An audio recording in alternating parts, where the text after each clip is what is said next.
Hello students, നമ്മൾ first മോഡ്യൂളിൽ ഈ ഒരു ടോപ്പിക്കാണ് നമ്മൾ ഡിസ്കസ് ചെയ്തുകൊണ്ടിരുന്നത്. അതായത് manufacturing versus purchase, CVP analysis ഇങ്ങനത്തെ ടോപ്പിക്കാണ് നമ്മൾ ഡിസ്കസ് ചെയ്തുകൊണ്ടിരുന്നത്. കഴിഞ്ഞ വീഡിയോയിൽ ഞാൻ മാനുഫാക്ചറിങ് വേഴ്സസ് പർച്ചേസ് എന്ന ടോപ്പിക്കാണ് നമ്മൾ ഡിസ്കസ് ചെയ്തത്. അപ്പോൾ ഈ ടോപ്പിക്കിൻ്റെ കൂടെ ഈ ഒരു പോർഷനും കൂടെ ഉണ്ട്, പ്രൊഡക്ഷൻ കോസ്റ്റ് കൺസെപ്റ്റ് എന്ന് പറയുന്ന ഒരു പോർഷനും കൂടെ ഉണ്ട്. അപ്പോൾ ആ പോർഷനിൽ നിന്നാണ് ഞാൻ ഈ വീഡിയോ സ്റ്റാർട്ട് ചെയ്യുന്നത്. ഇത് സത്യം പറഞ്ഞാൽ തിയററ്റിക്കലായിട്ടുള്ള കുറച്ച് കാര്യങ്ങളാണ്, പ്രോബ്ലം ഒന്നുമില്ല. അതിൻ്റെ ബേസിക് കൺസെപ്റ്റ്, ഒരു പ്രോഡക്റ്റ് മാനുഫാക്ചർ ചെയ്യുന്ന സമയത്ത് എന്തൊക്കെ കോസ്റ്റ് അതിൻ്റെ അകത്ത് വരും എന്നതിനെ പറ്റിയുള്ള കുറച്ച് തിയററ്റിക്കലായിട്ടുള്ള കുറച്ച് കാര്യങ്ങളാണ്. അത് 1-2 സ്ലൈഡിലായിട്ട് ഞാൻ ഡിസ്കസ് ചെയ്യാം. അത് കഴിഞ്ഞതിന് ശേഷം ഈ പ്രൊഡക്ഷൻ കോസ്റ്റ് കൺസെപ്റ്റ് അത് കഴിഞ്ഞതിന് ശേഷം നമ്മൾ അടുത്ത മെയിൻ ടോപ്പിക്കായ ഈ എർഗണോമിക്സിലോട്ട് കിടക്കും. ഈ വീഡിയോയിൽ തന്നെ എർഗണോമിക്സ്, മാൻ മെഷീൻ സിസ്റ്റം, ആന്ത്രോപോമെട്രി എന്നീ ടോപ്പിക്സും കൂടെ നമ്മൾ ഈ വീഡിയോയിൽ തന്നെ ഡിസ്കസ് ചെയ്യും. അപ്പോൾ ഈ രണ്ടാമത്തെ ഈ എർഗണോമിക്സ് എന്ന് പറയുന്ന ആ ഒരു ടോപ്പിക്ക് കംപ്ലീറ്റ്ലി തിയററ്റിക്കലായിട്ടുള്ള ടോപ്പിക്കാണ്. അതിന് പ്രോബ്ലംസ് ഒന്നുമില്ല, ഫുള്ളി തിയററ്റിക്കലായിട്ടുള്ള ടോപ്പിക്കാണ്. സത്യം പറഞ്ഞാൽ ഗ്യാസ് എന്നൊക്കെ വേണമെങ്കിൽ പറയാം. എന്തായാലും നമുക്ക് ആദ്യം ഈ പ്രൊഡക്ഷൻ കോസ്റ്റ് കൺസെപ്റ്റ്, നമ്മൾ ഈ ആദ്യം തുടങ്ങി വെച്ച ടോപ്പിക്കിൻ്റെ ഈ ഒരു അവസാനത്തെ, അത് ആദ്യം കൊടുത്തൊരു പോർഷനാണ്, അത് ഞാൻ അവസാനം എടുക്കുന്ന പ്രൊഡക്ഷൻ കോസ്റ്റ് കൺസെപ്റ്റ് എന്ന് പറയുന്ന ആ ഒരു ടോപ്പിക്ക് നമുക്കിപ്പോൾ നോക്കാം. അപ്പോൾ ഇതിൽ ആദ്യം അവർ എക്സ്പ്ലെയിൻ ചെയ്യുന്നത് എന്താണെന്ന് വെച്ചാൽ, ഒരു പ്രോഡക്റ്റ് മാനുഫാക്ചർ ചെയ്യുന്ന അല്ലെങ്കിൽ പ്രൊഡക്ഷൻ നടക്കുന്ന സമയത്ത് എന്തൊക്കെ കോസ്റ്റ് അതിൻ്റെ അകത്ത് വരും, അത് അല്ലെങ്കിൽ ആ പ്രോഡക്റ്റ് മാനുഫാക്ചർ ചെയ്യുന്ന സമയത്ത് എന്തൊക്കെ കോസ്റ്റ് അതിൻ്റെ അകത്ത് വരും എന്നതിനെ പറ്റിയുള്ള ചെറിയൊരു ഡിസ്ക്രിപ്ഷനാണ് ഇവിടെ ഒരു 6-7 എണ്ണമായിട്ട് ഇവിടെ ലിസ്റ്റ് ചെയ്തിട്ടുള്ളത്. അപ്പോൾ എക്സാമിന് ഒരു പക്ഷേ ഇങ്ങനെ ഒരു ക്വസ്റ്റ്യൻ ചോദിച്ചെന്നിരിക്കാം, ഡിഫറെൻറ്റ് കോസ്റ്റ് ഇൻ പ്രൊഡക്ഷൻ എന്ന് പറഞ്ഞുകൊണ്ടുള്ള ക്വസ്റ്റ്യൻ ആയിരിക്കാം ചോദിക്കുന്നത്. അപ്പം എന്തൊക്കെയാണെന്ന് ഇവിടെ ജസ്റ്റ് ഇവിടെ നോക്കാം. ഈ ലിസ്റ്റ് ചെയ്തിട്ടുള്ള കോസ്റ്റുകൾ മാത്രമല്ല, വേറെയും കോസ്റ്റുകളുണ്ട്, എന്നാലും മേജറായിട്ടുള്ള ഒരു 6-7 കോസ്റ്റുകളാണ് ഞാനിവിടെ ഈ കൊടുത്തിട്ടുള്ളത്. ആദ്യത്തേത് റോ മെറ്റീരിയൽസിൻ്റെ കോസ്റ്റ്. അതായത് ആ പ്രോഡക്റ്റ് മാനുഫാക്ചർ ചെയ്യാനായിട്ട് റോ മെറ്റീരിയൽസ് വേണമല്ലോ. അപ്പോൾ ആ റോ മെറ്റീരിയൽസ് പർച്ചേസ് ചെയ്യുന്നതായിരിക്കും, അതിൻ്റെ കോസ്റ്റാണ് ഏറ്റവും ആദ്യം ഇവിടെ കൊടുത്തിട്ടുള്ളത്. Purchase cost of raw materials. Raw മെറ്റീരിയൽസിൻ്റെ കോസ്റ്റ് മാത്രമല്ല, ഈ റോ മെറ്റീരിയൽസ് മറ്റുള്ള കമ്പനീസിൽ നിന്നായിരിക്കും വാങ്ങിക്കുന്നത്. ആ കമ്പനീസിൽ നിന്ന് വാങ്ങിച്ച് നമ്മുടെ പ്രൊഡക്ഷൻ നടത്തേണ്ട കമ്പനിയിലോട്ട് എത്തിക്കണം. അപ്പോൾ അതിന് വേണ്ടിയുള്ള ട്രാൻസ്പോർട്ടേഷൻ കോസ്റ്റും ഈ റോ മെറ്റീരിയൽസിൻ്റെ കോസ്റ്റിൻ്റെ അകത്ത് തന്നെയാണ് വരുന്നത്. അപ്പോൾ അതാണ് ആദ്യത്തെ കോസ്റ്റ് എന്ന് പറയുന്നത്. റോ മെറ്റീരിയൽസ്, ഒരു പ്രോഡക്റ്റ് ഉണ്ടാക്കാനായിട്ട് ഉപയോഗിക്കുന്ന റോ മെറ്റീരിയൽസിൻ്റെ കോസ്റ്റ്, അതാണ് ആദ്യത്തെ കോസ്റ്റായിട്ട് വരുന്നത്. രണ്ടാമത്തെ കോസ്റ്റായിട്ട് വരുന്നത് സപ്ലൈസിൻ്റെ കോസ്റ്റുകളാണ്. അതായത് ഓയിൽസ്, ലൂബ്രിക്കൻസ്, മെഷീൻസ് ഉപയോഗിക്കുന്ന ഡിഫറെൻറ്റ് അറ്റാച്ച്മെൻറ്റ്സ് അല്ലെങ്കിൽ സ്പെയർ പാർട്സ്, കോട്ടൺ വേസ്റ്റ്, അപ്പോൾ ഇങ്ങനത്തെ മെറ്റീരിയൽസിൻ്റെ കോസ്റ്റ്. അപ്പോൾ അതിൻ്റെ സപ്ലൈസ് എന്നാണ് പറയുന്നത്. അതിൻ്റെ പ്രൊഡക്ഷൻ, അതിൻ്റെ കോസ്റ്റാണ് അടുത്തതായിട്ട് വരുന്നത്, അതിൻ്റെ പർച്ചേസ് കോസ്റ്റ്. അപ്പോൾ ഇതെന്ന് പറയുന്നത് നമ്മുടെ ഈ കോട്ടൺ വേസ്റ്റും അല്ലെങ്കിൽ ലൂബ്രിക്കൻസും ഓയിൽസും ഈ ഇങ്ങനത്തെ മെറ്റീരിയൽസൊന്നും സത്യം പറഞ്ഞാൽ നമ്മുടെ പ്രോഡക്റ്റിൻ്റെ ഭാഗമായിട്ട് വരുന്നില്ല. പക്ഷേ ആ പ്രോഡക്റ്റ് മാനുഫാക്ചർ ചെയ്യുന്ന സമയത്ത് ഇങ്ങനത്തെ മെറ്റീരിയൽസും കൂടെ ആവശ്യമായിട്ടുണ്ട്. കാരണം ഈ ഓയിൽസ്, ലൂബ്രിക്കൻസ് ഒക്കെ ഈ വർക്ക് ചെയ്യുന്ന മെഷീൻസിലൊക്കെ ഉപയോഗിക്കേണ്ടതായിട്ടുണ്ട്. കോട്ടൺ വേസ്റ്റ് അവിടെ ക്ലീൻ ചെയ്യാനും മറ്റുമൊക്കെ ഉപയോഗിക്കുന്നുണ്ട്. അങ്ങനത്തെ ഒരുപാട് മെറ്റീരിയൽസൊക്കെ ആവശ്യമുണ്ട്. അപ്പോൾ ഇങ്ങനത്തെ എക്സ്ട്രാ വരുന്ന സെക്കൻഡറി ആയിട്ട് വരുന്ന മെറ്റീരിയൽസ് നമ്മുടെ പ്രോഡക്റ്റിൽ ഡയറക്റ്റായിട്ട് യൂസ് ചെയ്യുന്നില്ല എങ്കിലും ആ പ്രോഡക്റ്റ് മാനുഫാക്ചർ ചെയ്യുന്ന സ്ഥലത്ത് അല്ലെങ്കിൽ ആ പ്രൊഡക്ഷൻ കമ്പനിയിൽ ഇങ്ങനത്തെ, അല്ലെങ്കിൽ പ്രൊഡക്ഷൻ പ്ലാന്റിൽ ഇങ്ങനത്തെ മെറ്റീരിയൽസിൻ്റെ എല്ലാം ആവശ്യമുണ്ട്.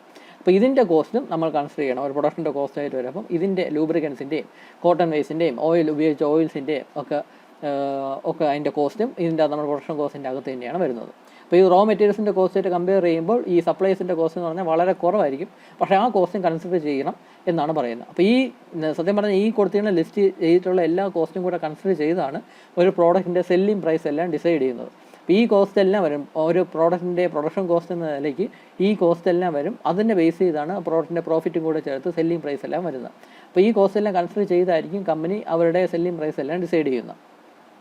അപ്പോൾ മൂന്നാമത്തേന്ന് പറഞ്ഞാൽ wages and salaries paid to workers. ആ പ്രോഡക്റ്റ് ഉണ്ടാക്കുന്ന, മാനുഫാക്ചർ ചെയ്യുന്ന വർക്കേഴ്സിനും അവരെ സപ്പോർട്ട് ചെയ്യുന്ന ആൾക്കാർക്കും വേണ്ടിയാണ്, അവരെ സൂപ്പർവൈസ് ചെയ്യുന്ന ആൾക്കാർക്കും മറ്റ് എംപ്ലോയീസിനൊക്കെ കൊടുക്കുന്ന വേജസും സാലറിയും, അതും പ്രൊഡക്ഷൻ കോസ്റ്റിൻ്റെ അകത്താണ് വരുന്നത്.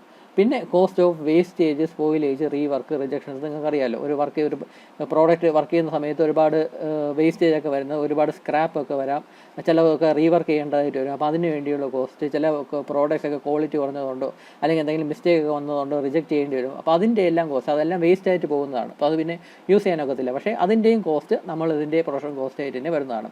ഇപ്പോൾ ഈ റിജക്ഷനും വേസ്റ്റേജ് എന്നൊക്കെ പറഞ്ഞാൽ മേ ബി നമ്മൾ 100 പ്രോഡക്റ്റ്സ് ഉണ്ടാക്കുന്ന സമയത്ത് മേ ബി ഒരു 3-4 പ്രോഡക്റ്റ്സ് വേസ്റ്റ് ആയിട്ട് പോയെന്നിരിക്കും. എത്ര ആക്യുറേറ്റ് ആയിട്ട്, എത്ര ശ്രദ്ധിച്ച് നമ്മൾ വർക്ക് ചെയ്താലും വേസ്റ്റേജ് എന്ന് പറയുന്നത് നമുക്ക് അവോയ്ഡ് ചെയ്യാൻ പറ്റാത്ത ഒരു സംഭവം തന്നെയാണ്. അപ്പോൾ അതിൻ്റെ കോസ്റ്റും ഈ പ്രൊഡക്ഷൻ കോസ്റ്റിൻ്റെ അകത്ത് വരും. പിന്നെ expenses towards rent, insurance etcetera. ബിൽഡിങ്ങിൻ്റെ റെൻറ്റ്, അതിന് ബാക്കിയുള്ള ഇൻഷുറൻസിൻ്റെ എമൗണ്ട്, അതും ഈ പ്രൊഡക്ഷൻ കോസ്റ്റിൻ്റെ അകത്ത് തന്നെയാണ് വരുന്നത്. പിന്നെ interest on working capital. Working capital എന്ന് പറഞ്ഞാൽ ഒരു പ്ലാന്റ് അല്ലെങ്കിൽ ഒരു സ്ഥാപനം ഡേ ടു ഡേ വർക്കിങ്ങിന് വേണ്ടി വരുന്ന ക്യാഷ് എന്താണോ അതിനെയാണ് വർക്കിംഗ് ക്യാപിറ്റൽ എന്ന് പറയുന്നത്. ഡേ ടു ഡേ വർക്കിങ്ങിന് വേണ്ടി വരുന്ന ക്യാഷിനെയാണ് ഈ വർക്കിംഗ് ക്യാപിറ്റൽ എന്ന് പറയുന്നത്. അപ്പോൾ അതിൻ്റെ ഇൻട്രസ്റ്റ് എമൗണ്ട്, ഈ വർക്കിംഗ് ക്യാപിറ്റൽ എന്ന് പറയുന്നത് മേ ബി ബാങ്കിൽ ലോൺ എടുത്തതൊക്കെ ആയിരിക്കാം. അപ്പോൾ അതിന് ഇൻട്രസ്റ്റ് ഒക്കെ പേ ചെയ്യേണ്ടതായിട്ട് വരും. അപ്പോൾ അതിൻ്റെ ഇൻട്രസ്റ്റ് എന്ന് പറയുന്നത് പ്രൊഡക്ഷൻ കോസ്റ്റിൻ്റെ അകത്ത് വരുന്നതാണ്. പിന്നെ വരുന്നതാണ് ഈ cost of procurement of capital assets like building, machinery, furniture, safety equipments, inspection equipments. അതായത് ഇനിഷ്യൽ ഇൻവെസ്റ്റ്മെൻ്റ് ആയിട്ട് വരുന്ന സംഭവങ്ങൾ. ഒരു പ്രോഡക്റ്റ് ഉണ്ടാക്കണമെങ്കിൽ പ്രൊഡക്ഷൻ പ്ലാന്റ് തന്നെ ആദ്യം ഒന്ന് കൺസ്ട്രക്ട് ചെയ്യണം. അപ്പോൾ പ്രൊഡക്ഷൻ പ്ലാന്റ് എന്ന് പറയുമ്പോൾ ബിൽഡിങ്സ് വരും, അതിൻ്റെ അകത്ത് വില കൂടിയ മെഷീനറി വരും, പിന്നെ ഫർണിച്ചർ വരും, പിന്നെ സേഫ്റ്റി എക്യുപ്മെൻറ്റ്സ്, ഇൻസ്പെക്ഷൻ എക്യുപ്മെൻറ്റ്സ്, ബാക്കി എക്യുപ്മെൻറ്റ്സും മെഷീനറിയും കാര്യങ്ങളും എല്ലാം വരും.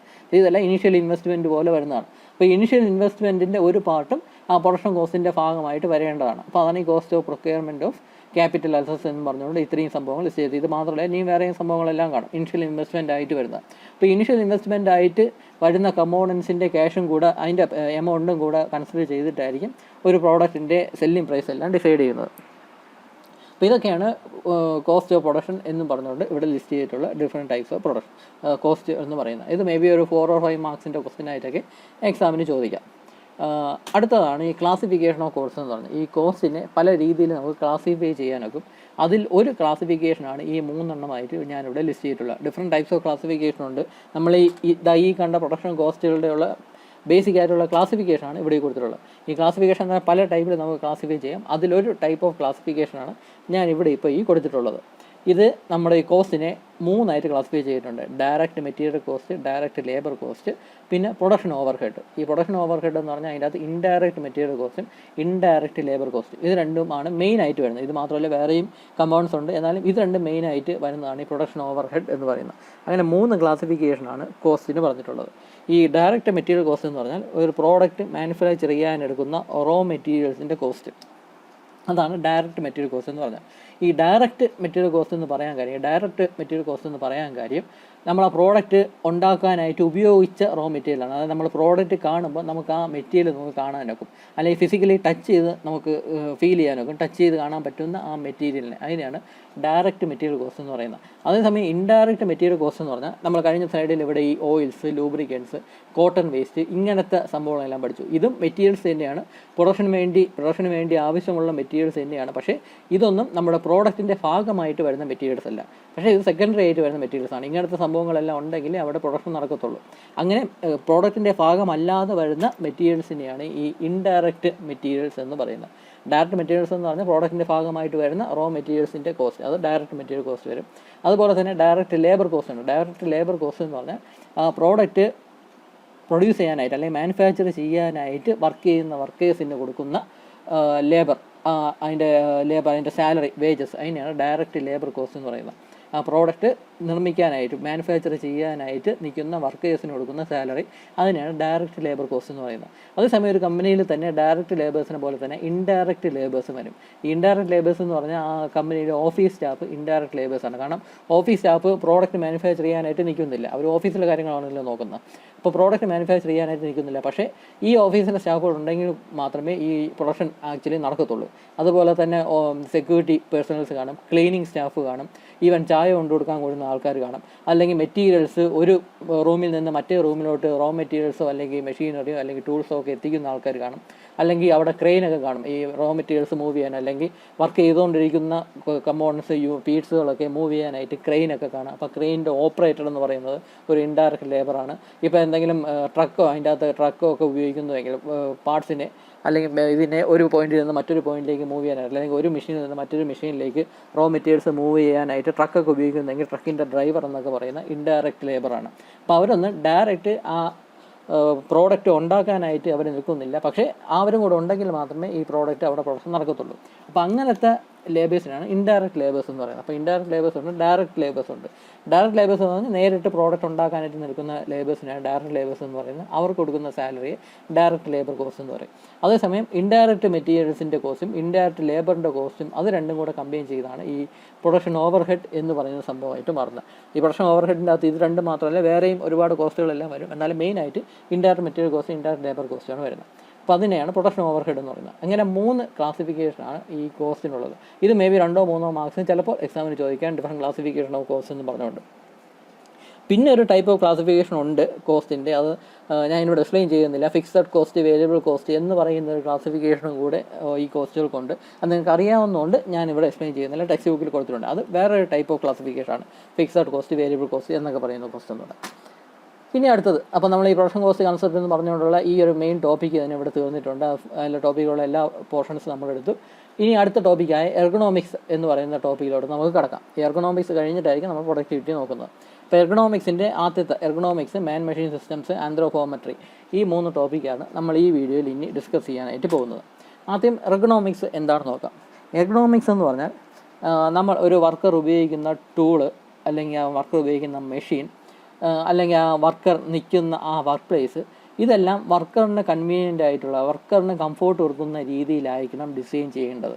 അതായത് വർക്കർ ഇപ്പോൾ ഒരു മെഷീനിൽ വർക്ക് ചെയ്യുന്നു, അപ്പോൾ ആ മെഷീൻ എന്തെങ്കിലും ഒരു ഹാൻഡിൽ റൊട്ടേറ്റ് ചെയ്യണമെങ്കിൽ ആ ഹാൻഡിൽ ഈസി ആയിട്ട് നമുക്ക് പിടിക്കാൻ പറ്റുന്ന, ഈസി ആയിട്ട് ഹോൾഡ് ചെയ്യാൻ പറ്റുന്ന രീതിയിലായിരിക്കണം ആ ഹാൻഡിലിൻ്റെ ഫിസിക്കൽ ഡിസൈൻ എന്ന് പറയുന്നത്. മാത്രമല്ല ഹാൻഡിൽ റൊട്ടേറ്റ് ചെയ്യണമെങ്കിൽ ഈസി ആയിട്ട് റൊട്ടേറ്റ് ചെയ്യാൻ പറ്റും, വളരെ ടൈറ്റായിട്ട് ഇരിക്കാൻ പാടില്ല, ഈസി ആയിട്ട് റൊട്ടേറ്റ് ചെയ്യാൻ പറ്റുന്നതായിരിക്കണം. അതുപോലെ തന്നെ ഹാൻഡിലിൻ്റെ വലിപ്പം എന്ന് പറയുന്ന, ഇതിൻ്റെ വലിപ്പം എന്ന് പറയുന്നത് കുറച്ച് വലുത് തന്നെയായിരിക്കണം. 2 കൈ കൊണ്ട് പിടിച്ച് റൊട്ടേറ്റ് ചെയ്യാനുള്ള ഹാൻഡിലാണെങ്കിൽ വളരെ ചെറുതായി പോയിട്ട് കുറച്ച് വലിയ ഹാൻഡിൽ തന്നെ ആയിരിക്കണം. അപ്പോൾ ഇങ്ങനെ പറയുന്നത് എന്തിനാണെന്ന് വെച്ചാൽ കുറച്ച് കൺവീനിയൻ്റ് ആയിട്ട് വർക്ക് ചെയ്യാൻ വേണ്ടിയാണ് ഇങ്ങനെയൊക്കെ പറയുന്നത്. അതുപോലെ തന്നെ സ്വിച്ച് എന്ന് പറയുന്നത്, ഇപ്പം ഒരു മെഷീനിൽ സ്വിച്ചസ് ഒക്കെ കാണും. ആ സ്വിച്ച് എന്ന് പറയുന്നത് വളരെ ഈസി ആയിട്ട് അസസ് ചെയ്യാൻ പറ്റുന്ന സ്ഥലത്തായിരിക്കണം ഈ സ്വിച്ച് കൊണ്ട് വയ്ക്കേണ്ടത്.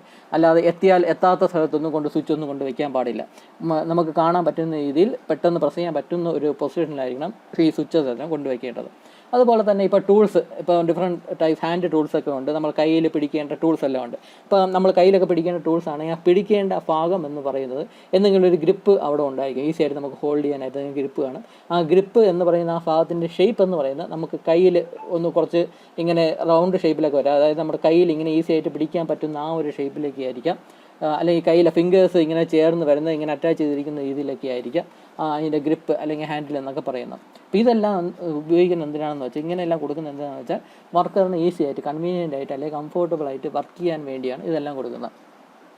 അപ്പോൾ അതുപോലെ തന്നെ ഉപയോഗിക്കുന്ന ടൂൾ ആയിരുന്നാലും എക്യുപ്മെൻറ്റ്സ് ആയിരുന്നാലും മെഷീൻസ് ആയിരുന്നാലും, ഇപ്പോൾ മെഷീൻസിൽ പല ഡയലുകളൊക്കെ കാണും. അതായത് നമുക്ക് റീഡിങ്സ് വായിക്കാനുള്ള ഡയലുകളെല്ലാം കാണും. അപ്പോൾ ഈ ഡയലുകളെല്ലാം നമുക്ക് ഈസി ആയിട്ട് കാണാൻ പറ്റുന്ന, വർക്കറിന് ഈസി ആയിട്ട് കാണാൻ പറ്റുന്ന പൊസിഷനിലായിരിക്കണം ഈ ഡയലുകളെല്ലാം വരുന്നത്. മാത്രമല്ല അതിലുള്ള റീഡിങ്സ് ഈസി ആയിട്ട് റീഡ് ചെയ്യാൻ പറ്റുന്ന അത്രയും വലുപ്പമൊക്കെ ഡയലിലുള്ള റീഡിങ്സിലൊക്കെ ഉണ്ടായിരിക്കണം. അപ്പോൾ ഇങ്ങനെയെല്ലാം കൊടുക്കുന്നത് വർക്കറിന് ഈസി ആയിട്ട് കാണാനും കൺവീനിയൻ്റ് ആയിട്ട് ഇരിക്കാനും കംഫോർട്ടബിൾ ആയിട്ട് വർക്ക് ചെയ്യാനും വേണ്ടിയൊക്കെയാണ് ഇങ്ങനെയൊക്കെ ഡിസൈൻ ചെയ്യുന്നത്. അപ്പോൾ ഈ ഒരു ഡിസൈനിങ് പ്രോസസ്സ് വർക്കറിന് കൺവീനിയൻ്റ് ആയിട്ട് ഉപയോഗിക്കാൻ പറ്റുന്ന, അല്ലെങ്കിൽ കംഫോർട്ടബിൾ ആയിട്ട് ഉപയോഗിക്കാൻ പറ്റുന്ന രീതിയിൽ ടൂൾസും എക്യുപ്മെൻറ്റ്സും മെഷീൻസും വർക്ക് പ്ലേസും ഒക്കെ ഡിസൈൻ ചെയ്യുന്ന ആ ഒരു പ്രോസസ്സിനെയാണ് എർഗണോമിക്സ് എന്ന് പറയുന്നത്.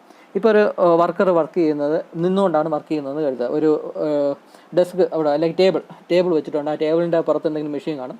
ആ മെഷീനിൽ വെച്ചിട്ട് എന്തെങ്കിലും വർക്ക് ചെയ്തുകൊണ്ടിരിക്കുകയായിരിക്കും. അപ്പോൾ ആ ടേബിളിന് ഒരുപാട് പൊക്കം, ഹൈറ്റ് കുറയാൻ പാടില്ല. അങ്ങനെ ഹൈറ്റ് കുറഞ്ഞു, ടേബിളിന് ഒരുപാട് ഹൈറ്റ് കുറഞ്ഞു പോവുകയാണെങ്കിൽ ആ വർക്കർ പക്ഷേ കുനിഞ്ഞ് നിന്ന് വർക്ക് ചെയ്യേണ്ടതായിട്ട് വരും. അങ്ങനെ കുനിഞ്ഞ് നിന്ന് വർക്ക് ചെയ്യുകയാണെങ്കിൽ ചിലപ്പോൾ പെട്ടെന്ന് അയാൾ ടയേർഡായെന്നിരിക്കാം, പെട്ടെന്ന് എക്സസൈസ് ആയെന്നിരിക്കാം, ചിലപ്പോൾ കുനിഞ്ഞിരിക്കുന്നതുകൊണ്ട് ബോഡി പെയിനൊക്കെ ഉണ്ടായെന്നിരിക്കാം, അയാളുടെ പ്രൊഡക്ടിവിറ്റി ചിലപ്പം കുറയും, അയാൾ പെട്ടെന്ന് സ്പീഡിൽ വർക്ക് ചെയ്യാൻ പറ്റത്തില്ല, അയാളുടെ എഫിഷ്യൻസിയൊക്കെ കുറഞ്ഞെന്നിരിക്കും.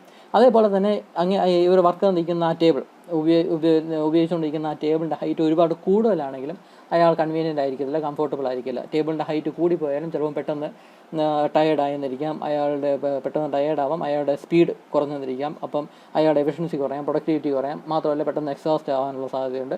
അപ്പം അങ്ങനത്തെ പ്രോബ്ലംസ് എല്ലാം ഉണ്ട്. അപ്പം ടേബിൾ നമ്മൾ ഉപയോഗിക്കുന്ന, വർക്കർ ഉപയോഗിക്കുന്ന ടേബിളിന് പോലും ഒരു കൺവീനിയൻ്റ് ആയിട്ടുള്ള ഒരു സെർട്ടൺ ഹൈറ്റ് അവർ പറയുന്നുണ്ട്. അപ്പോൾ ആ ഹൈറ്റിനാണെങ്കിൽ വളരെ കൺവീനിയൻ്റ് ആയിട്ട് വർക്കറിന് വർക്ക് ചെയ്യാനായിട്ട് സാധിക്കും. അപ്പോൾ ഈ ടേബിളിൻ്റെ ഹൈറ്റ് പോലും ഡിസൈഡ് ചെയ്യുന്നത് അങ്ങനത്തെ കാര്യങ്ങൾ ബേസ് ചെയ്താണ്. അതുപോലെ തന്നെ ഇരുന്നുകൊണ്ടാണ് വർക്ക് ചെയ്യുന്നതെങ്കിൽ ആ ഇരിക്കുന്ന ചെയറിന് ഒരു കംഫോർട്ടബിൾ ആയിട്ടുള്ള ഒരു ഹൈറ്റ് ഉണ്ട്. ആ ഇരിക്കുന്ന ചെയറിന് ഒരുപാട് ഹൈറ്റ് കുറഞ്ഞു പോകാൻ പാടില്ല. അങ്ങനെ കുറഞ്ഞു പോയാൽ ഇരിക്കുന്ന പൊസിഷൻ അത്രത്തോളം കംഫോർട്ടബിൾ ആവത്തില്ല.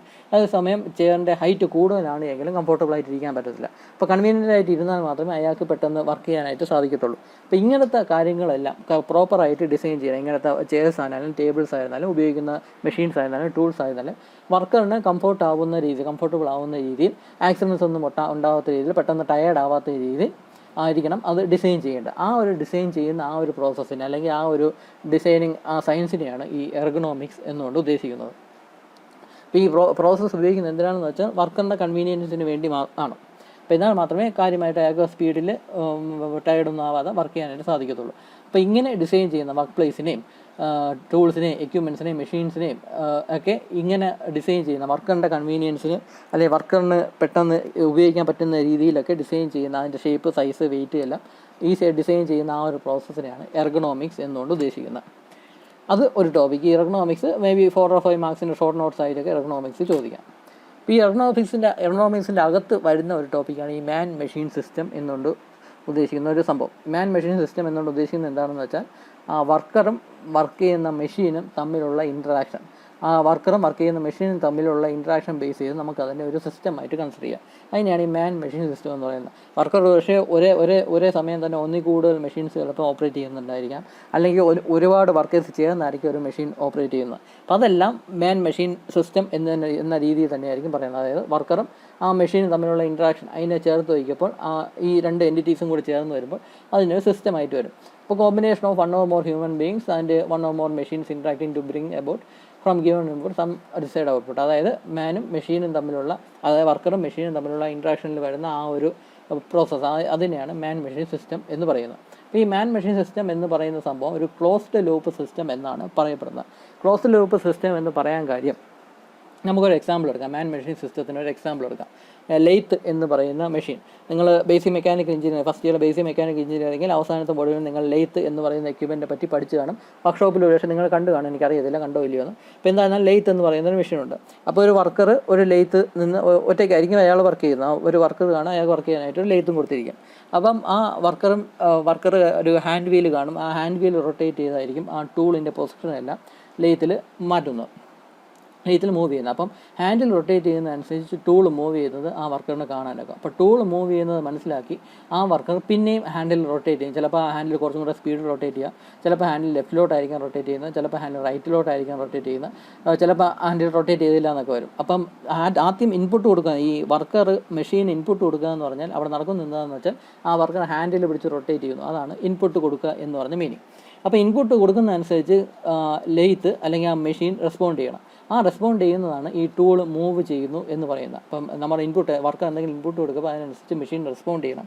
ആ റെസ്പോണ്ട് ചെയ്യുക എന്ന് പറഞ്ഞാൽ ഈ ടൂൾ മൂവ് ചെയ്യുക, അതിനെയാണ് റെസ്പോണ്ട് ചെയ്യുക എന്ന് പറയുന്നത്. അപ്പോൾ ടൂൾ മൂവ് ചെയ്യുന്നതനുസരിച്ച് ആ ടൂളിൻ്റെ പൊസിഷൻ നോക്കി പിന്നെ നമ്മൾ ഈ ഹാൻഡ് വീലിനെ അഡ്ജസ്റ്റ് ചെയ്യും. പിന്നെയും ടൂൾ മൂവ് ചെയ്യണമെങ്കിൽ നമ്മൾ പിന്നെയും ഹാൻഡ് വീൽ റൊട്ടേറ്റ് ചെയ്തുകൊണ്ടിരിക്കണം. അതേസമയം മൂവ് ചെയ്ത ടൂൾ തിരിച്ച് മൂവ് ചെയ്യണമെങ്കിൽ ഹാൻഡ് വീൽ തിരിച്ച് റൊട്ടേറ്റ് ചെയ്യും. അപ്പോൾ അത് ഈ ടൂളിൻ്റെ മൂവ്മെൻറ്റ് ബേസ് ചെയ്താണ് നമ്മൾ മനസ്സിലാക്കുന്നത്. അപ്പം ടൂളിൻ്റെ മൂവ്മെൻറ്റ് ബേസ് ചെയ്ത് നമ്മൾ വീണ്ടും ആ ഹാൻഡിലിന് റൊട്ടേറ്റ് ചെയ്യുക, തിരിച്ച് റൊട്ടേറ്റ് ചെയ്യുകയോ അല്ലെങ്കിൽ റൊട്ടേറ്റ് ചെയ്യാതിരിക്കുകയോ ഒക്കെ ചെയ്യും. അപ്പോൾ ഇതെന്ന് പറയുന്ന ഫീഡ്ബാക്ക് സിസ്റ്റം എന്ന് വേണമെങ്കിൽ പറയാം. ആ ടൂളിൻ്റെ മൂവ്മെൻറ്റ് അനുസരിച്ച് നമ്മൾ പിന്നെയും ആ കൺട്രോൾ നമ്മളിവിടെ കൊടുത്തുകൊണ്ടിരിക്കുകയാണ്. അപ്പോൾ ഇത് നമുക്ക് ഫീഡ്ബാക്ക് സിസ്റ്റം വെച്ച് നമുക്ക് ക്ലോസ്ഡ് ലൂപ്പ് സിസ്റ്റം എന്ന് വേണമെങ്കിൽ പറയാനാക്കും. ടൂളിൻ്റെ മൂവ്മെൻറ്റ് അനുസരിച്ച് നമ്മൾ പിന്നെയും ഹാൻഡ് വീലിനെ റൊട്ടേറ്റ് ചെയ്തുകൊണ്ടിരിക്കുകയാണ്. അപ്പോൾ ഇതാണ് ഈ മാൻ മെഷീൻ സിസ്റ്റം എന്ന് പറയുന്നത്. ആ മാൻ മെഷീൻ സിസ്റ്റത്തിന് ഒരു ക്ലോസ്ഡ് ലൂപ്പ് സിസ്റ്റം എന്ന് വേണമെങ്കിൽ നമുക്ക് പറയാം. ഇനി ഇവിടെ നോക്കാം, ഈ മാൻ മെഷീൻ സിസ്റ്റത്തിനെ 3 ആയിട്ട് ഇവിടെ ക്ലാസിഫൈ ചെയ്തിട്ടുണ്ട്. ഇത് ടെക്സ്റ്റ് ബുക്കിൽ കൊടുത്തിട്ടുള്ള കാര്യമാണ്, തിയററ്റിക്കലായിട്ടുള്ളൊരു കൺസെപ്റ്റാണ്. ഈ മാൻ മെഷീൻ സിസ്റ്റത്തിനെ 3 ആയിട്ട് ക്ലാസിഫൈ ചെയ്തിട്ടുണ്ട്. Manual system, mechanical system, automated system. ഈ മാനുവൽ സിസ്റ്റം എന്ന് പറഞ്ഞാൽ അതിൻ്റെ വർക്കറിനായിരിക്കും അതിൽ ഇമ്പോർട്ടൻസ്. അതിൽ ഉപയോഗിക്കുന്ന മെഷീനോ അല്ലെങ്കിൽ അതിൽ ഉപയോഗിക്കുന്ന ടൂൾസിനോ ഇമ്പോർട്ടൻസ് കുറവായിരിക്കും. കൂടുതൽ വർക്കും ചെയ്യുന്നത് ആ വർക്കർ തന്നെയായിരിക്കും. വർക്കറിൻ്റെ സ്കില്ല് അനുസരിച്ചായിരിക്കും ആ വർക്കർ അവർ വർക്ക് ചെയ്യുന്നത്. അപ്പോൾ കൂടുതൽ ജോലിയും ചെയ്യുന്ന വർക്കർ തന്നെയായിരിക്കും മാനുവൽ സിസ്റ്റത്തിൽ. അതേസമയം മെക്കാനിക്കൽ സിസ്റ്റത്തിലോട്ട് വന്നാൽ മെഷീനായിരിക്കും കൂടുതൽ വർക്ക് ചെയ്യുന്നത്. ആക്ച്വലായിട്ടുള്ള വർക്ക് ചെയ്യുന്നത് ആക്ച്വലി മെഷീനായിരിക്കും. പക്ഷേ മെഷീൻ്റെ ഫുൾ കൺട്രോൾ എന്ന് പറയുന്നത് വർക്കറിൻ്റെ കയ്യിലായിരിക്കും. ഞാനിവിടെ നേരത്തെ പറഞ്ഞ ലെയ്ത്ത് എന്ന് പറഞ്ഞതിൻ്റെ എക്സാമ്പിൾ, അവിടെ ആക്ച്വലായിട്ടുള്ള വർക്ക് അവിടെ ചെയ്യുന്നത് പറഞ്ഞാൽ മെഷീനാണ് അവിടെ വർക്ക് ചെയ്യുന്നത്. ലെയ്ത്തിൻ്റെ കേസിലാണെങ്കിൽ മെഷീനാണ് വർക്ക് ചെയ്യുന്നത്. പക്ഷേ ആ മെഷീൻ്റെ കൺട്രോൾ ഫുള്ളി ആ വർക്കറാണ് കൺട്രോൾ ചെയ്യുന്നത്. അപ്പോൾ മെഷീൻ്റെ കൺട്രോൾ വർക്കറിൻ്റെ കയ്യിലാണെങ്കിലും ആക്ച്വലായിട്ടുള്ള വർക്ക് അവിടെ ചെയ്യുന്ന ലെയ്ത്ത് തന്നെയായിരിക്കും. അതുപോലെ തന്നെ നമ്മൾ ഷേപ്പർ, ഡ്രില്ലിംഗ് മെഷീനും സ്ലോട്ടിംഗ് മെഷീൻ, ഇങ്ങനത്തെ ഷേപ്പർ അങ്ങനത്തെ മെഷീൻസ് എല്ലാം നിങ്ങൾ ഒരു വർക്ക്ഷോപ്പിൽ കണ്ടു കാണാം, അല്ലെങ്കിൽ BMയിൽ പഠിച്ചു കാണാം. ഇങ്ങനത്തെ മെഷീൻസ് എല്ലാം ഈ മെക്കാനിക്കൽ സിസ്റ്റത്തിന് എക്സാമ്പിൾ ആണെന്ന് പറയാം. കാരണം ആക്ച്വലായിട്ടുള്ള വർക്ക് അവിടെ മെഷീനാണ് ചെയ്യുന്നത്. പക്ഷേ ആ മെഷീൻ്റെ ഫുൾ കൺട്രോൾ എന്ന് പറയുന്നത് വർക്കറിൻ്റെ കയ്യിലാണ്. അപ്പം അങ്ങനത്തെ സിസ്റ്റത്തിനെ മെക്കാനിക്കൽ സിസ്റ്റം എന്ന് പറയും. അതേസമയം ഓട്ടോമേറ്റഡ് സിസ്റ്റം എന്ന് പറഞ്ഞാൽ ഫുൾ കൺട്രോള് നമ്മുടെ മെഷീൻ്റെ കയ്യിൽ തന്നെയായിരിക്കും. മെഷീൻ തന്നെയായിരിക്കും വർക്കും ചെയ്യുന്നത്. ഫുൾ കൺട്രോളും മെഷീൻ്റെ കയ്യിൽ തന്നെയായിരിക്കും. അതായത് കമ്പ്യൂട്ടർ കൺട്രോൾഡ് എന്നൊക്കെ വേണമെങ്കിൽ പറയാം. വർക്കറിന് അവിടെ വലിയ ഇമ്പോർട്ടൻസേ ഇല്ല. വർക്കർ വളരെ ചെറിയ വർക്കേ അവിടെ ചെയ്യുന്നുള്ളൂ. കൺട്രോൾ എന്ന് പറഞ്ഞാലും ചെറിയൊരു കൺട്രോൾ മാത്രമേ വർക്കർ അവിടെ ചെയ്യുന്നുള്ളൂ. ബാക്കി ഫുൾ കൺട്രോൾ മെഷീൻ തന്നെ സ്വയം ചെയ്യുന്നതായിരിക്കും. അതായത് ഓട്ടോമേറ്റഡ് ആയിരിക്കും, അല്ലെങ്കിൽ കമ്പ്യൂട്ടർ കൺട്രോൾഡ് ആയിരിക്കും. അപ്പോൾ അങ്ങനത്തെ മെഷീനെയാണ് ഈ ഓട്ടോമേറ്റഡ് സിസ്റ്റം എന്ന് പറയുന്നത്. CNC എന്ന് പറയുന്ന കമ്പ്യൂട്ടർ ന്യൂമറിക്കൽ കൺട്രോൾ, CNC നിങ്ങൾ BM-ൽ ഒരു പക്ഷേ പഠിച്ചു കാണും. ഇത് ഓട്ടോമേറ്റഡ് സിസ്റ്റം എന്ന് പറയുന്നതിൻ്റെ എക്സാമ്പിളാണ്. CNC എന്ന് പറയുമ്പം വർക്കറിന് സത്യം പറഞ്ഞാൽ രാവിലെ ഒന്ന് മെഷീൻ ഓൺ ചെയ്യുക എന്ന ജോലി മാത്രമേ ഉള്ളൂ. ഓൺ ചെയ്യുന്നു, എന്നിട്ട് ഏത് പ്രോഗ്രാമാണ് റൺ ചെയ്യേണ്ടത് എന്ന് സെലക്ട് ചെയ്ത് കൊടുക്കുക മാത്രമേ ഉള്ളൂ. ബാക്കി എല്ലാവർക്കും മെഷീൻ തന്നെ ഓട്ടോമാറ്റിക്കായിട്ട് അങ്ങ് ചെയ്തോളും. ടൂൾ എടുത്ത് വയ്ക്കുകയും വർക്ക് പീസ് എടുത്ത് വയ്ക്കുകയും വർക്ക് ചെയ്യുകയും അത് കഴിഞ്ഞ് വർക്ക് കംപ്ലീറ്റ് ആകുമ്പോഴത്തേക്കും വർക്ക് പീസ് മാറ്റിയിട്ട് പുതിയ വർക്ക് പീസ് വയ്ക്കുന്നത് അതെല്ലാം സ്വയം ഫുള്ളി കൺട്രോൾ റോബോട്ടിക് ഹാൻഡ്സൊക്കെ ഉപയോഗിച്ച് അത് തന്നെ അങ്ങ് ചെയ്തോളും. വർക്കറിന് വേറെ ജോലിയൊന്നുമില്ല. അത് പിന്നെ ജസ്റ്റ് ഒന്ന് നോക്കിക്കൊണ്ട് നിൽക്കുക എന്നൊരു ജോലി മാത്രമേ വർക്കറിനുള്ളൂ. അതുകൊണ്ട് തന്നെ ഒന്നിൽ കൂടുതൽ മെഷീൻസൊക്കെ ഓട്ടോമേറ്റഡ് സിസ്റ്റം ആണെങ്കിൽ ഒന്നിൽ കൂടുതൽ മെഷീൻസ് ഒരേ സമയം തന്നെ വർക്കറിന് കൺട്രോൾ ചെയ്യാമെന്ന് വെച്ചാൽ പ്രത്യേകിച്ച് കൺട്രോളൊന്നുമില്ല, ജസ്റ്റ് നോക്കിക്കൊണ്ടിരിക്കുക എന്ന ജോലി മാത്രമേ വർക്കറിനുള്ളൂ. അതുകൊണ്ട് ഒന്നിൽ കൂടുതൽ സിസ്റ്റംസ് ഒരേ സമയത്ത് വർക്കറിന് നോക്കാനൊക്കെ പറ്റും. അപ്പോൾ അങ്ങനത്തെ സിസ്റ്റത്തിനാണ് ഓട്ടോമേറ്റഡ് സിസ്റ്റം എന്ന് പറയുന്നത്. അപ്പോൾ ഇതൊക്കെയാണ് ഈ മാൻ മെഷീൻ സിസ്റ്റത്തിൻ്റെ എക്സാമ്പിളായിട്ട് വരുന്നത്. ഇനി ഈ ഒരു ഫിഗർ കൊടുത്തിട്ട് ഇങ്ങനെ 4 പോയിൻറ്റ്സും കൂടെ നമ്മുടെ ടെക്സ്റ്റ് ബുക്കിൽ കൊടുത്തിട്ടുണ്ട്. മാൻ മെഷീൻ സിസ്റ്റത്തിനെ പറ്റി ചോദിക്കുകയാണെങ്കിൽ നിങ്ങൾക്ക് ഇതും എഴുതാം. ഇത് സംഭവം എന്താണെന്ന് വെച്ചാൽ അവിടെ ഒരു ഹാൻഡ് വീലുണ്ട്. മെഷീൻ കാണിച്ചിട്ടില്ല, മെഷീൻ്റെ ഹാൻഡ് വീലാണ്. മെഷീൻ ഈ ഫോട്ടോയിൽ കാണിച്ചിട്ടില്ല. ഈ ഹാൻഡ് വീൽ റൊട്ടേറ്റ് ചെയ്യുന്നതനുസരിച്ച് എന്തോ ഒരു സംഭവം ചേഞ്ച് ചെയ്യുക. ഇപ്പോൾ ഇലക്ട്രിസിറ്റി ആയിരിക്കാം, അല്ലെങ്കിൽ വേറെ എന്തെങ്കിലും റെസിസ്റ്റൻസ് ആയിരിക്കാം, അല്ലെങ്കിൽ എന്തെങ്കിലും ടെമ്പറേച്ചർ ആയിരിക്കാം, എന്തോ ഒരു സംഭവത്തിന് വേരിയേഷൻ വരുന്നുണ്ട്. ആ വരുന്ന വേരിയേഷൻ നമുക്കിവിടെ ഡിസ്പ്ലേയിൽ നിന്ന് കാണാനൊക്കും. ആ ഡിസ്പ്ലേയിൽ വരുന്ന വേരിയേഷൻ നമ്മുടെ ഒരു ഹാൻഡ് വീൽ റൊട്ടേറ്റ് ചെയ്യുന്നതനുസരിച്ച് ആ വേരിയേഷൻ നമുക്ക് ഡിസ്പ്ലേയിൽ നിന്ന് റീഡ് ചെയ്യാനൊക്കും. ആ റീഡ് ചെയ്യുന്നതനുസരിച്ച് പിന്നെയും മൂവ്മെൻറ്റ് ഇതിൻ്റെ കൺട്രോളിൽ കൊടുക്കണോ, അതായത് ഹാൻഡ് വീൽ പിന്നെയും റൊട്ടേറ്റ് ചെയ്യുന്നു എന്ന് നമുക്ക് ആലോചിച്ച് തീരുമാനിച്ചിട്ട് ഇവിടെ റൊട്ടേറ്റ് ചെയ്തുകൊണ്ടിരിക്കും. ആ ഒരു സംഭവമാണ് ഇവിടെ കാണിച്ചിട്ടുള്ളത്. ഇവിടെ 4 എലമെൻറ്റ്സ് ഇവിടെ പറഞ്ഞിട്ടുണ്ട്. Control element, display element, decision communication channel, ഇങ്ങനെ 4 എലമെൻറ്റ്സ് പറഞ്ഞിട്ടുണ്ട്. ഇത് ഓരോന്ന് എന്തൊക്കെയാണെന്ന് നമുക്ക് നോക്കാം. ആദ്യം കൺട്രോൾ എലമെൻറ്റ്, ഈ ഹാൻഡ് വീൽ, അതിനെയാണ് കൺട്രോൾ എലമെൻറ്റ് എന്ന് പറയുന്നത്. നമ്മുടെ മെഷീനെ കൺട്രോൾ ചെയ്യാൻ വേണ്ടി ഉപയോഗിക്കുന്ന ആ ഒരു പാർട്ട്, ആ ഒരു എൻറ്റിറ്റി, അതിനെയാണ് കൺട്രോൾ എലമെൻറ്റ് എന്ന് പറയുന്നത്. ഈ കേസിൽ അതിവിടെ ഹാൻഡ് വീലാണ്. ഹാൻഡ് വീലാവാം, സ്വിച്ച് ആവാം, അല്ലെങ്കിൽ എന്തെങ്കിലും ലിവർ ആവാം, അല്ലെങ്കിൽ എന്തെങ്കിലും പെഡലാവാം, അങ്ങനെ എന്തും വരാം. ഇവിടെ ഇപ്പം അതൊരു ഹാൻഡ് വീലാണ് ഈ കൺട്രോൾ എലമെൻറ്റായിട്ട് ആക്ട് ചെയ്യുന്നത്. അപ്പോൾ ഇത് റൊട്ടേറ്റ് ചെയ്യുന്നതനുസരിച്ച് ഇതിൻ്റെ അത് ഇൻപുട്ട്, ഈ റൊട്ടേറ്റ് ചെയ്യുന്നതെന്ന് വെച്ചാൽ നമ്മൾ ഇൻപുട്ട് കൊടുക്കുന്നു എന്നാണ് മീനിങ്, വർക്കർ ഇൻപുട്ട് കൊടുക്കുന്നു എന്നാണ് മീനിങ്. അപ്പോൾ ഈ റൊട്ടേറ്റ് ചെയ്യുന്നതനുസരിച്ച് എന്തെങ്കിലും ഒരു എലമെൻറ്റ് അതിൻ്റെ അകത്ത് ചേഞ്ച് ചെയ്യും. ചിലപ്പോൾ ടെമ്പറേച്ചർ ആയിരിക്കാം ചേഞ്ച് ചെയ്യുന്നത്, അല്ലെങ്കിൽ വോൾട്ടേജ് ആയിരിക്കും, കറണ്ട് ആയിരിക്കാം, റെസിസ്റ്റൻസ് ആയിരിക്കും, അങ്ങനെ എന്തെങ്കിലും ഒരു സംഭവം അത് ചേഞ്ച് ആയിക്കൊണ്ടിരിക്കും. ആ ചേഞ്ച് ചെയ്യുന്നത് നമുക്കിവിടെ ഡിസ്പ്ലേ എലമെൻറ്റിൽ കാണാനൊക്കും. അതാണ് ഡിസ്പ്ലേ എലമെൻറ്റാണ് രണ്ടാമത്തെ എലമെൻറ്റ് എന്ന് പറയുന്നത്. ഡിസ്പ്ലേ എലമെൻറ്റ് എന്ന് പറഞ്ഞാൽ റീഡിങ് നമുക്ക് റീഡ് ചെയ്യാൻ പറ്റുന്ന രീതിയിൽ അവിടെ കാണും. ചിലപ്പോൾ അനലോഗ് ആയിരിക്കും, ചിലപ്പോൾ ഡിജിറ്റലായിരിക്കാം. അപ്പോൾ അത് ഡിസ്പ്ലേയിൽ നമുക്ക് കാണാനായിട്ട് സാധിക്കും. അപ്പോൾ അത് നമ്മൾ ഈ വർക്കർ കണ്ടുകൊണ്ടിരിക്കുകയാണ്. ഡിസ്പ്ലേയിൽ എഴുതി കാണിക്കുന്ന വേരിയേഷൻ എല്ലാം വർക്കർ കണ്ടുകൊണ്ടിരിക്കുകയാണ്.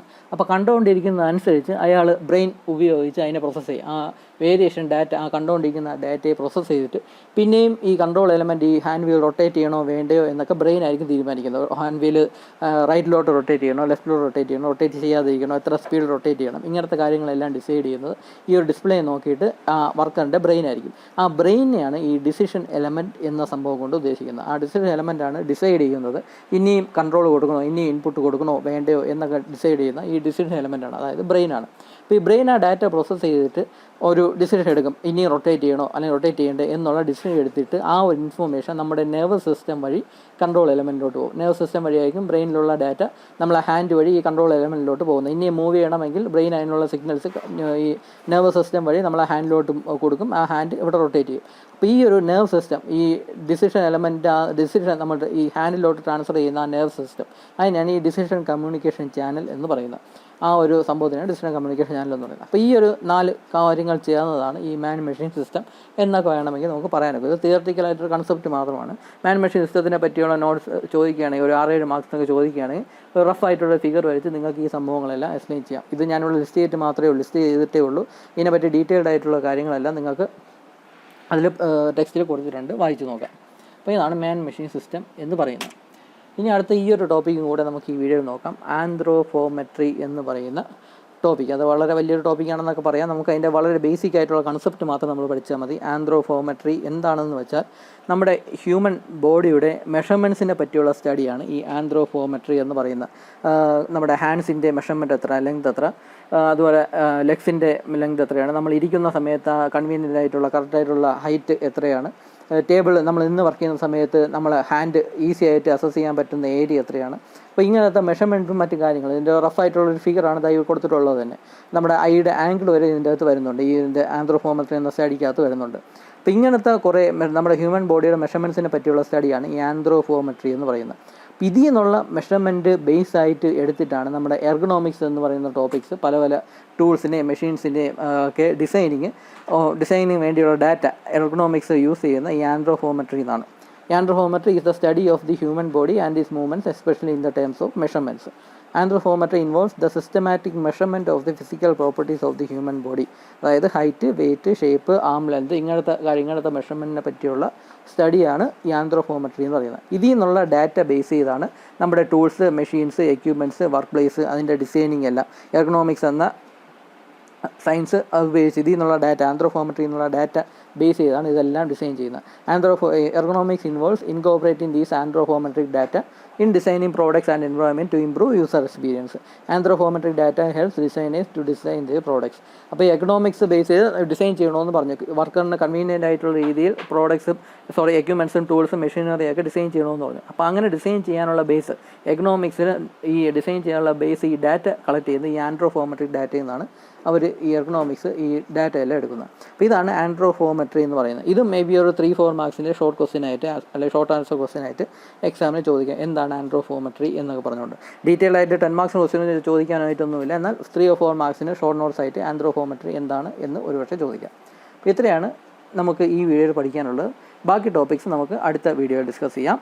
Thank you.